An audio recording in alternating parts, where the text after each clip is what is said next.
హైదరాబాద్ లో కన్సల్టేషన్ మరియు 3,500 రూపాయల colour Doppler test Avis hospitals లో ఉచితంగా పొందండి. నమస్తే రమగారు. నమస్తే జయ.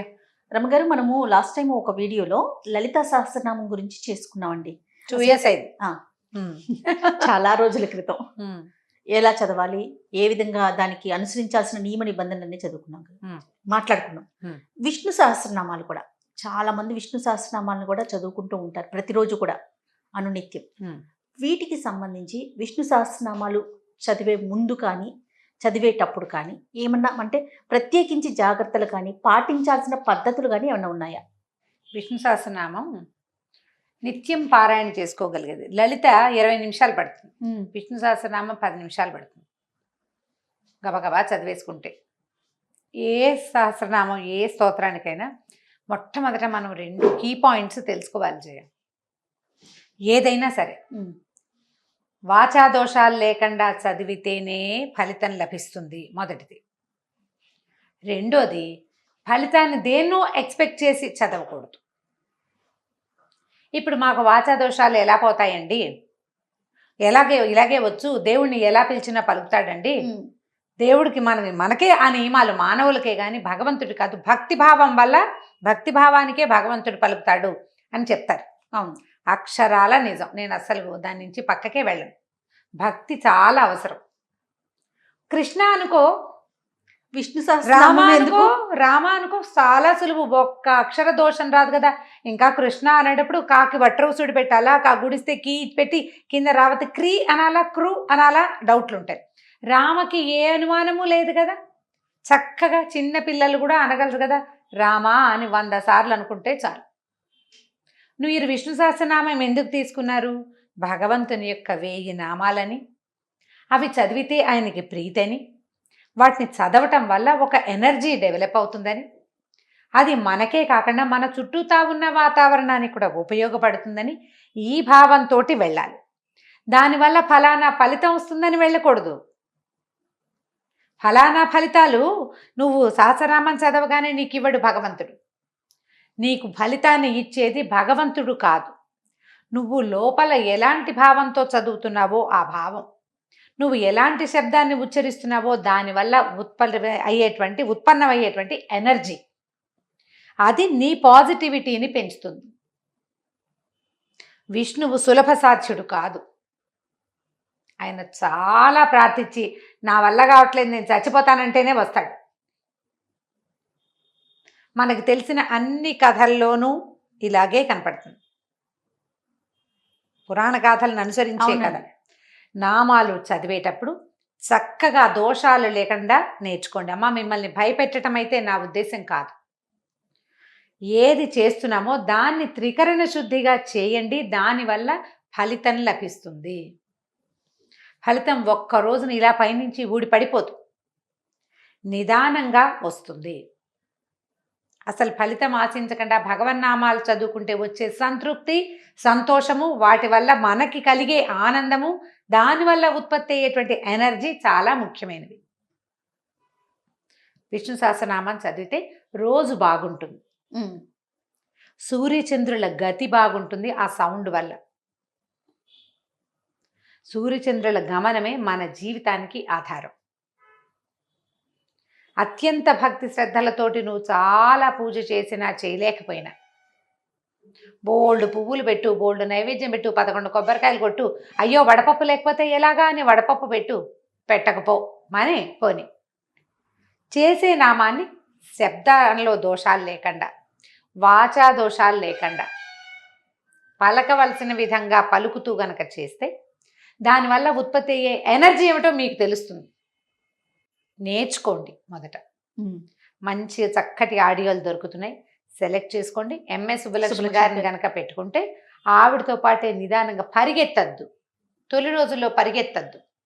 ఆల్రెడీ మేము బాగా వచ్చండి, మేము ఎప్పుడు చేస్తాం అని చెప్పే వాళ్ళల్లో కూడా కనీసం 15-20 అక్షర దోషాలు ఉంటాయి. ఐ బెట్ దాని మీద పందెం కడతాను నేను, తప్పులు పోతాయి. తప్పులు పోకూడదన్న ఇంటెన్షన్ తోటి చదవండి. ప్రధానంగా మనం అర్థం చేసుకోవాల్సింది ఏంటంటే స్తోత్రాలన్నీ సంస్కృతంలో ఉంటాయి. అవునండి. సంస్కృతము మనకు సంశ్లిష్టము సంక్లిష్టము సంశ్లేషము అక్షరాలు కలిసిపోయి ఉంటాయి. విసర్గలు ఉంటాయి. అహా మనకు తెలుసు కదా, అహా పక్కన 2 సున్నాలు పెడితే విసర్గ మనకు తెలుసు. సంస్కృతంలో 7 రకాల విసర్గ సంధులు ఉన్నాయి. విసర్గ పక్కనున్న అక్షరాన్ని బట్టి విసర్గని పలకాలో వద్దో, విసర్గ సాగా మారుతుందో రాగా మారుతుందో, అసలు వినపడదో, కనపడకుండా ఉండి రాసేటప్పుడు రాయాలో, అలాంటి నియమాలు ఉంటాయి. అవన్నీ మనకు తెలియదు కదా, మనకు తెలియదు. 2 అక్షరాలు కలిసే చోట మధ్యలో ఆ అని పలకాలంటే ఎస్ లాంటి ఒక గుర్తు పెడతారు. అవునండి. పుస్తకాల్లో కనిపిస్తుంది. పుస్తకాల్లో ఎస్ కనపడితే తర్వాత అక్షరానికి అకారం ఉన్నట్టు అర్థం. అక్కడక్కడ 2 ఎస్సులు కూడా కనపడతాయి. గమనించండి, మీ అర్థం అవడం కోసం చెప్తున్నా. రెండోది ఆ ఉన్నట్టు అర్థం. ఆ ఉందన్నమాట. ఆ 2వ అక్షరం ఉంది, ద్వితీయ అక్షరం ఉన్నట్టు. ఇప్పుడు మనకి అవగాహన లేకుండా పుస్తకం ఉందని చదివేస్తాం. ఎనర్జీ డెవలప్ కాదు, రాదు, శక్తి బయటికి రాదు. మనం రామా అన్నప్పుడు వచ్చే ఎనర్జీ సులువుగా వచ్చేస్తుంది. నెంబర్ ఆఫ్ టైమ్స్ రామ అంటే ఒక ప్రశాంతత కలుగుతుంది. విష్ణు సహస్రనామంలో కూడా అలాంటి ప్రశాంతతని మనం చదివేశానన్న సంతోషం వస్తుంది, కానీ మీకు చదవటం వల్ల రావలసిన అసలు ఎనర్జీ రాదు, తప్పులుంటే. సో అక్షర దోషం అనేది లేకుండా చూసుకోవాలి. లేకుండా మొట్టమొదట మనకి అక్షరాలు అసలు మనకు అన్ని పలుకుతాయా లేదా అనేది ప్రశ్నించుకుందామా.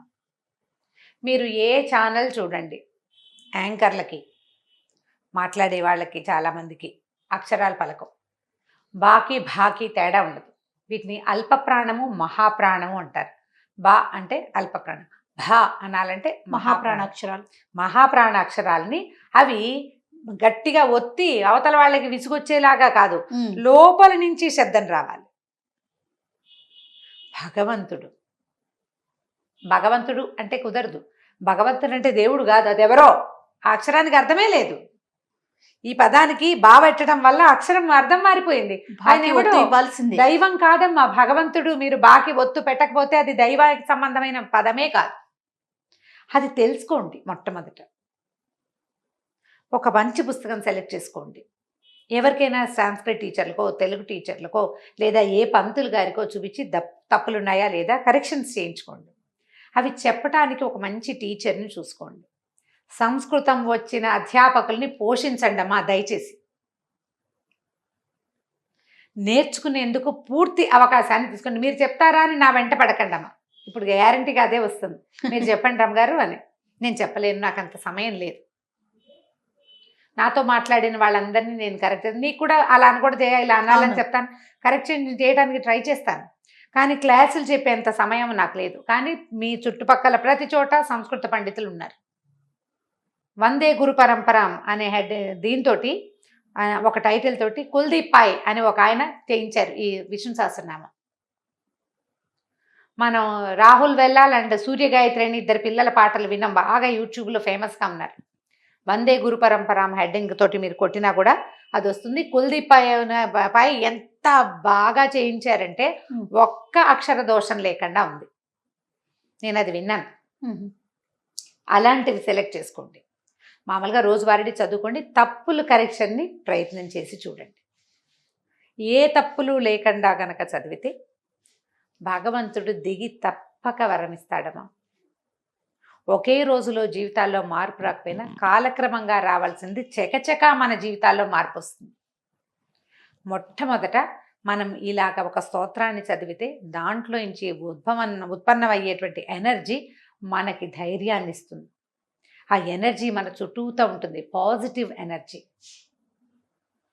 అది ఇట్లా చిన్న చిన్న అంకెల్లో లెక్క పెట్టగలిగేది కాదు, చాలా పెద్దది. మనం ఊహించలేం కూడా.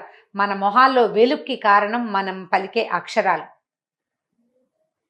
స్పష్టమైన అక్షరాలు పలికేవాళ్ళు, చక్కగా స్తోత్రాన్ని చేయగలిగే వాళ్ళకి ఆటోమేటిక్గా వెలుతురు వస్తుంది. వాళ్ళు అందంగానే ఉండక్కర్లా, వెలుగు వచ్చేస్తుంది. ఎందుకంటే లోపల నుంచి బ్లడ్ ఫ్లో కూడా అలా వస్తుంది. మన రక్తంలో ప్రతి బొట్టుకి ఎనర్జీ వస్తుంది. దాన్ని సాధించండి. నేను ప్రతిసారి చెప్పేదే, దీన్ని ఇంకా గట్టిగా చెప్తున్నాను ఈసారి. మళ్ళీ ఇలాంటి విషయం చెప్తామో చెప్పమో ఇంకొకసారి అని. దీంతో పాటు విష్ణు సహస్రనామం ఎలా చేసుకోవాలి అనేది ఒక ఇది. స్నానం చేసి సమయం. చేయాలి. పొద్దున పూట స్నానం చేసి చేసుకోండి. సాయంకాలం వేళ కూడా చేసుకోవచ్చు. విష్ణు సహస్రనామం చేసేటప్పుడు తప్పకుండా లక్ష్మీ అష్టోత్తరం చదువుకోమని చెప్తారు. ఎందుకంటే అమ్మవారి నిత్యానపాయిని కాబట్టి అయ్యవారి స్తోత్రం చదివేటప్పుడు ఆమెను కూడా స్మరించుకుంటే కనుక లక్ష్మీనారాయణల కటాక్షం మన మీద ఉంటుంది. ఇద్దరిది, అమ్మవారిది అయ్యవారిది. సాయంకాలం పూట కనుక చేసుకుంటే అమ్మవారిని ఇద్దరిని చేసుకోవచ్చు, బాగుంటుంది. మీరు ఉదయం వేళ కనుక విష్ణు సహస్రనామం చేసేసుకునేటట్టయితే వంట చేసుకుంటూ కూడా సహస్రనామం చేసుకోవచ్చు, మీకు జాతొస్తే. దీంతో పాటు ఇంకొక నియమం ఏం చెప్తారంటే, ఇవాళ రేపు అందరికీ వాళ్ళ జన్మ నక్షత్రాలు తెలిసిపోతున్నాయి. మనకి 27 నక్షత్రాలు ఉన్నాయి. మనకి జన్మ నక్షత్రాలు తెలుసు అందరికీ. ఈ 27 నక్షత్రాల్లో నక్షత్రానికి 4 పాదాలు. అవునండి కదా. ఇప్పుడు ఈ విష్ణు సహస్రనామంలో ఉన్నటువంటి 108 నామశ్లోకాలు పూర్వపీఠిక ఉత్తరపీఠిక ఉంటాయి. పూర్వపీఠిక ఏమిటి, ఎవరితో చెప్పారు, ఏం చేస్తే బాగుంటుంది, విష్ణువు యొక్క మహత్వము, ఎవరు భీష్ముల వారు ధర్మరాజుకు చెప్పటం, వైశంపాయనుడు చెప్పటం పూర్వపీఠిక. నామాలు మధ్యలోవి నామాలు అంటే ధ్యాన శ్లోకాలు కూడా ఉండి దాని తర్వాత నామాలు వస్తాయి 108. ఆ తర్వాత మళ్ళీ ఉత్తరపీఠిక ఉంది. అంటే ఇవి చదవటం వల్ల వచ్చే ఫలితాలు ఉత్తరపీఠికలో చెప్పబడ్డాయి. ఇప్పుడు నామాలు మాత్రమే ఉన్నవి 108 శ్లోకాలు. ఇవి మొదటి నక్షత్రం నుంచి లెక్క పెట్టుకోండి. మన నక్షత్రపు సంఖ్య ఏమిటి, నక్షత్రంలో మన పాదం ఏది, పాద సంఖ్యలు కూడా లెక్క పెట్టుకోవచ్చు. మొదటి నుంచి మొదలు పెట్టుకుని 1వ శ్లోకం విశ్వం విష్ణుర్వ షట్కారో భూత భవ్య భవత్ ప్రభు శ్లోకం దగ్గర అది మొదటి నక్షత్రమైన అశ్విని నక్షత్రపు మొదటి శ్లోకం అన్నమాట. 4 చొప్పున నెంబర్లు వేసుకుంటూ రండి, 4 చొప్పున. మీ నక్షత్రం ఎన్నో నక్షత్రమో చూసుకుంటే మీ నక్షత్రానికి సంబంధించిన 4 శ్లోకాలు కనపడతాయి. ప్రతి నక్షత్రానికి ఇది అని చెప్పట్లా, ఇది ఒక అవగాహన. ఈ రకంగా చదువుకోవచ్చు. మన నక్షత్రపు 4 శ్లోకాలని, ఇప్పుడు నాది ఆర్ద్ర నక్షత్రం, నీదేదో చిత్తా నక్షత్రం, ఇంకోది పొబ్బా నక్షత్రం, ఒక్కగలది స్వాతి నక్షత్రం. మన నక్షత్రానికి సంబంధించిన 4 శ్లోకాలని మనం గనక మొత్తం చదువుకోలేకపోయినా స్వామిని తలుచుకుని ఈ 4 శ్లోకాలు తర్వాత శ్రీరామ రామ రామేతి రమే రామే మనోరమే శ్లోకం ఉంది కదా, ఆ శ్లోకంతో చదువుకుంటే కనుక, అంటే ఒకసారి శ్రీరామ రామ రామేతి చదవటం మన నక్షత్ర శ్లోకం మొదటిది, మళ్ళీ శ్రీరామ రామేతి చదవటం 2వ శ్లోకం, మళ్ళీ శ్రీరామ రామ రామేతి చదవటం 3వ శ్లోకం, మళ్ళా శ్రీరామ రామేతి చదవటం 4వ శ్లోకం. ఈ 4వ శ్లోకం అయ్యాక కూడా మళ్ళీ శ్రీరామ రామ రామేతి చదువుకోవాలి. సంపుటీకరణ అంటారు దీన్ని. 4 మన శ్లోకాలు, 5 శ్రీరామ రామ రామేతి చదువుతాం. అట్లా కనుక చదువుకుంటే బ్రీఫ్గా చేసుకోవటం కోసం, మొత్తం చదవలేని వాళ్ళకి, పిల్లలకి మొత్తం చేయలేరనిపించినా కూడా, ప్రయాణంలో ఉంది పుస్తకం లేకపోతే కథ మనం మర్చిపోతాం లైన్ అని మీకు అనుమానం ఉన్న నక్షత్ర శ్లోకాలని 4ని సెలెక్ట్ చేసుకుని వాటిని ఇట్లా సంపుటిగా 5 సార్లు శ్రీరామ రామ రామేతి చదువుకోవటం, 4 మన నక్షత్ర శ్లోకాలు చదివి 9 శ్లోకాలే కాబట్టి సులువు. పిల్లలకు కూడా నేర్పించవచ్చు. దీనివల్ల కూడా విష్ణు సహస్రనామం మొత్తం చదివిన ఫలితం వస్తుంది. ఒక మెయిన్ శ్లోకం శ్రీరామ రామ రామేతి మనకొచ్చు, అందులో కష్టం లేదు, అక్షర దోషాలు రావు. మన నక్షత్రాలకు సంబంధించిన 4 శ్లోకాల్ని జాగ్రత్తగా నేర్చుకోండి, తప్పులు లేకుండా, అక్షర దోషాలు లేకుండా పిల్లలకి జాగ్రత్తగా నేర్పించండి. అది చదివినా కూడా దాని ఫలితం మనకి లభిస్తుంది. దానివల్ల ఎనర్జీ కలుగుతుంది మనకి. మీ సహస్రనామం చదువుకున్నప్పుడు పండో ఫలమో నైవేద్యం పెట్టడం, స్వామిని తలుచుకొని సాయంకాలాలు చేసినా అంతే. దీపారాధన సాధారణ నియమం ఏంటంటే అందరూ చేసేది దీపం పెట్టుకుని చదువుకోవటం. పెద్ద పూజ నువ్వు ఇంకేమీ చేయలేకపోతావు. విష్ణు సహస్రనామం పుస్తకాన్ని కింద పెట్టబోకండి, నేల మీద పెట్టి చదవద్దు. ఏదైనా కొంచెం ఎత్తు మీద పెట్టుకోండి, ఓ పళ్ళెం పెట్టి పళ్ళెం మీద పుస్తకం పెట్టుకోండి, లేదా ఒళ్ళో పెట్టుకోండి. వ్యాసపీఠంలో పెడితే మరీ మంచిది. పూజకి ఒకవేళ మనం దేవుడి దగ్గర రోజు చదువుకునే పుస్తకాన్ని ఆ దేవతార్చన దగ్గరే ఉంచేసుకోండి, దేవతార్చన దగ్గరే ఉంచుకోండి. ప్రయాణాల్లోనూ అప్పుడు కూడా చదువుకోవచ్చు. వాటి పుస్తకాల కింద మీద పెట్టకుండా కాస్త జాగ్రత్తగా ఉంటే సరిపోతుంది. ప్రయాణంలో చదివితే ఏం చేయాలంటే, ఒకవేళ మన ప్రయాణంలో ఉన్నాం, కాళ్ళు కడుక్కోలేదు, స్నానం చేయలేదు, మనకు అనిపిస్తూ ఉంటుంది. దానికి అపవిత్ర పవిత్రోవా సర్వావస్థాంగతోపివా యస్మరేత్ పుండరీకాక్షం స బాహ్యాభ్యంతర శుచి అని ఒక శ్లోకం ఉంది. అపవిత్రుడైనా పవిత్రుడైనా సర్వావస్థాంగత, ఏ అవస్థలో ఉన్నప్పటికీ, ఎవడైతే స్మరిస్తాడో, పుండరీకాక్షుణ్ణి స్మరిస్తాడో వాడు బాహ్యము ఆభ్యంతరము అంటే బయట ఉన్న పరిస్థితుల్లోనూ లోపల ఉన్న ఆరోగ్య పరిస్థితుల నుంచి వాటి నుంచి శుచి అయిపోతాడు అని పుండరీకాక్ష అని 3 సార్లు చెప్పుకొని అప్పుడు ఇది నేర్చేసుకోవాలి, ఇవి చదువుకోవాలి. అప్పుడు ఎటువంటి దోషాలు ఉండవు. హాస్పిటల్లో ఉంటాము, ఏదైనా ప్రమాదకర పరిస్థితుల్లో ఉంటాము, ఏదైనా ఇబ్బందికర స్థితిలో ఉంటాము, మనకి భయంగా ఉంటుంది, ఏమైనా దేవుడిని తలుచుకోవాలనిపిస్తుంది, ఇదంతా ఉండి ఇలా ఉండి స్నానం మనకి ఫీలింగ్స్ ఉంటాయి.